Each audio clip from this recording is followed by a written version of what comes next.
When I started working out, I did a lot of home workouts. I tried Insanity, P90X, and BBG, and some of my friends even joined in. But after round 5 of BBG, I started to feel that it was too repetitive. I did lose a couple pounds and I started to feel stronger, but eventually plateaued and felt demotivated. It took me a couple years to figure out what I wanted to do, but in 2019, I signed up to the gym for the first time. It is now 5 years later, and I have watched a lot of fitness YouTube videos, have done countless workouts, and have pushed myself past my comfort zone. In this video, I wanted to share the benefits that I saw from working out at home versus the gym, and the progress that you can expect from each one. If you're looking to purely lose weight, I find that home workouts are a great way to simply burn calories for free. And there are so many videos that you can choose from on YouTube that are really fun and easy to follow along. I really like the video format because I can see the movement and then correct my form, and they also keep me on track. I remember when I used to commute to work, I would be so tired at the end of the day. I'd come home at 7 p.m. and by the time I make dinner, I didn't feel like commuting again to go to the gym. So I found home workouts were just really convenient and so easy to fit into my schedule. In a typical 30-minute session, I would usually burn anywhere from 150 to 250 calories. And because these workouts didn't leave me feeling too sore, I could do them 4 to 5 times a week. Now compound that over a week and I would be in a 600 to 1,250 calorie deficit, which if I combine with proper nutrition could lead to weight loss. Home workouts also really help me learn basic movements such as the squat or the lunge. And if you've never worked out, focus on improving your form with bodyweight exercises first, because that really helps prevent injury. And it gave me a huge advantage when I started going to the gym and made me feel a lot less overwhelmed. It also helps you get in the habit of working out and builds up your confidence so that the gym feels a little bit less intimidating should you choose to sign up. On the other hand, I found it easier to slack when working out from home. I would usually work out in my living room and oftentimes end up watching a movie or scrolling on my phone. And the times that I was disciplined enough to get through my workout, I felt that I wasn't necessarily pushing myself hard enough to make progress. When it comes to building muscle, mechanical tension is key, and it refers to the force generated by a muscle contraction against an opposing force, which is either weights or your body weight. And to continue building muscle over time, I had to continuously challenge my muscles as they got stronger and adapted to each exercise. And I found this really hard to continuously do from home. I had to be inventive and try and find harder variations for each exercise. For example, moving from the kneeling push-up to a standard push-up. But I found that this was not necessarily possible for each exercise unless I started to use weights. I could also increase the frequency of my workouts, but more than 4 to 5 times a week just didn't seem realistic to me.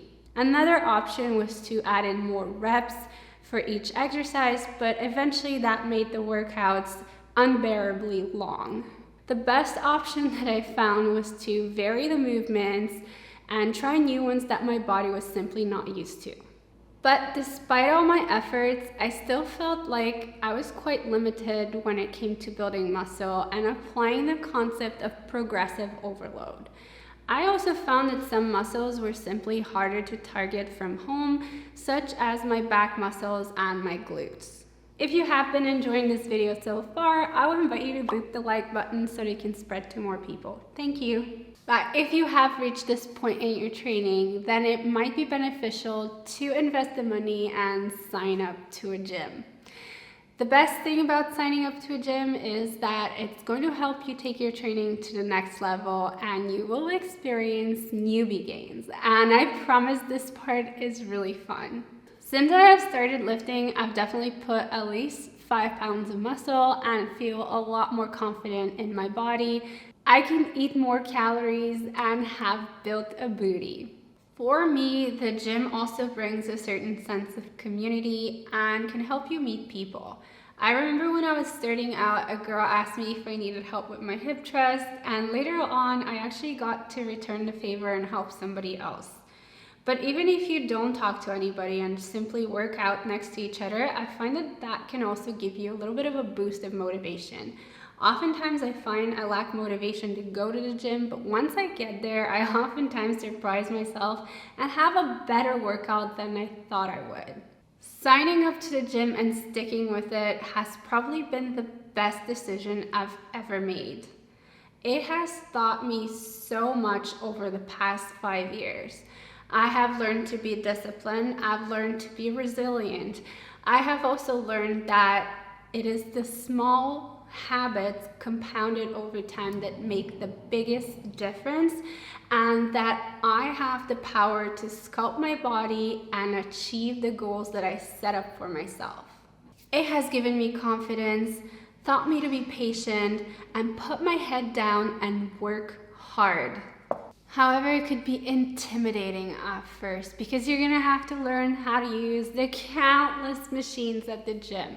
But you don't have to do that on day one. I started with just a couple machines and then added a couple more when I started to feel comfortable. And to this day, I don't use all of them. I only use the ones that I need in my workout plan. This is where a friend or a personal trainer, or in my case, YouTube, can really help, because you're going to have to learn proper technique for each exercise in order to properly execute it and prevent injury. And this takes time. With each workout, with each repetition, you're going to strengthen and build mind-muscle connection. For me, it literally took 2 years of working out upper body before I can finally feel and engage my lats. So make sure you do your research, get obsessed with the gym, and most importantly, don't ego lift. I remember when I started working out, I used to compare myself to other lifters and wanted to increase the weight, but that can quickly lead to injury. The best thing is to focus on your form and improving it, and you're gonna notice that over time, you're actually going to get stronger and progressively increase in weights. The biggest challenge that most people face is actually going to the gym consistently and showing up. Oftentimes the commute or unpredictable weather conditions, or even just feeling tired after work, can make it unrealistic to go to the gym. And I am honestly guilty of that. I have oftentimes came back from work, sat down on my couch, and skipped workouts. But over time, I did develop some strategies that can really help you be more consistent with your training. I actually made a whole video going over how you can go to the gym when you don't feel like it, so I'll invite you to watch that next.